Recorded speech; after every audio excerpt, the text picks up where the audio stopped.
quite simple. No one in Belgium manages their healthcare through their smartphone. This is something that I want to change. It's going to take a few years, but I'm going to step by step address all of the needs so that patients can really become digital. And why did you decide to found the company? So I decided to found Rosa because of my father. He had a very, very dire health episode 5 years ago. And within the same day, in the morning, the doctor said, prepare yourself to say goodbye.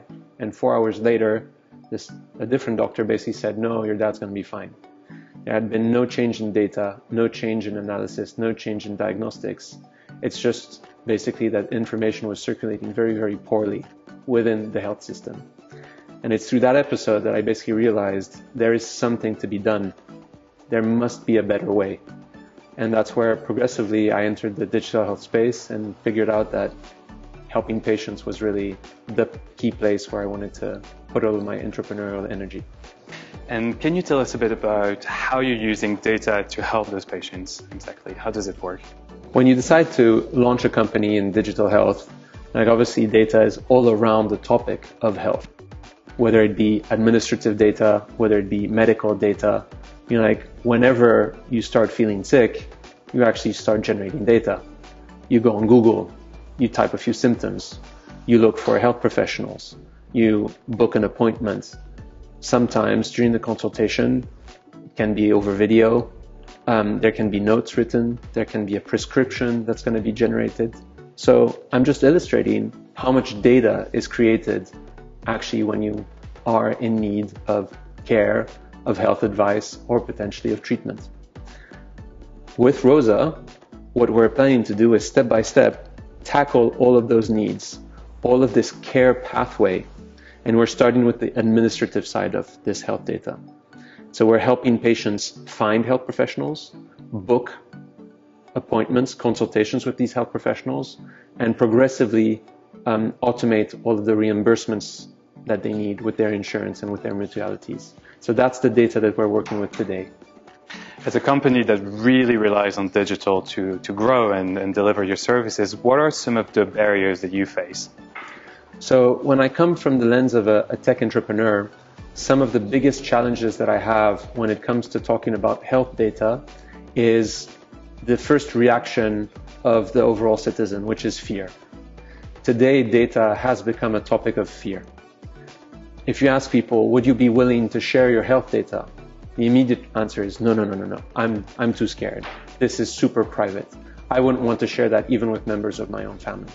And so the biggest challenge that I have is fear and how to build trust around the fact that a tech company, a European tech company, can actually interact with your data for your benefit. That's my problem number one. My problem number two is that all of the actors, and here I'm talking about the state, I'm talking about the regions, I'm talking about the hospitals, I'm talking about the health professionals. All of the actors that create the health data are incredibly conservative. They're basically preventing any form of exploration with the data, sharing with the data, or the possibility that innovation emerges from this data. And whether it be the fear of the patients or the conservatism of the health industry, I'm trying to play a role to show that it's possible to address the fears, build trust, that it's possible to address conservatism and enable innovation through entrepreneurship. Right. And any solutions that you identify to actually make progress and address those barriers? So there are two types of solutions that I'm really exploring to build the trust and address this need for conservatism. It's, on the first hand, put forward everything that you're doing in regard to data processing. I'm choosing the battle of transparency. If you go on our website, we declare every data processing, what's the end game, what is the benefit to the patient, and we actually do this with progressive disclosure. We don't ask when a patient signs up on Rosa that he gives us all of his consent on every possible treatment that will happen over eternity.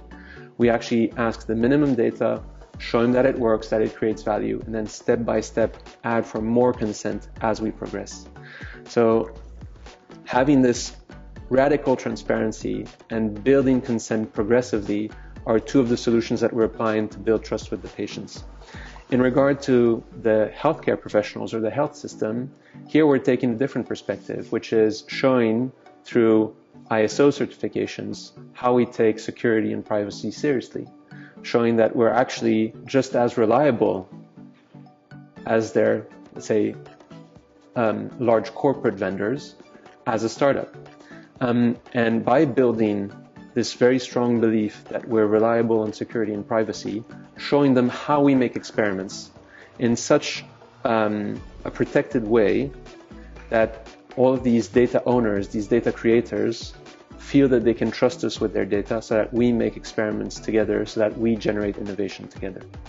So you've been an entrepreneur for over a decade. You've seen how the digital space has evolved in Europe. Any kind of big takeaways or learnings you'd like to share about how you've seen kind of this journey? So over the last 12 years, if there's really one thing that I've learned is that it takes around a decade to create a unicorn. And the thing that I find super exciting with tech in Europe for the moment is that we're having an announcement of a unicorn every week, every 2 weeks. And so we're finally at the point where Europe has caught up with its decade delay with the United States and with China. We're starting to produce our own unicorns. And what I'm even more excited about is how this second generation of tech entrepreneurs that co-founded a unicorn, that were part of a unicorn, are going to now start to disseminate and create new opportunities. And so I think the future is quite bright for European tech. It's time for us to be ambitious.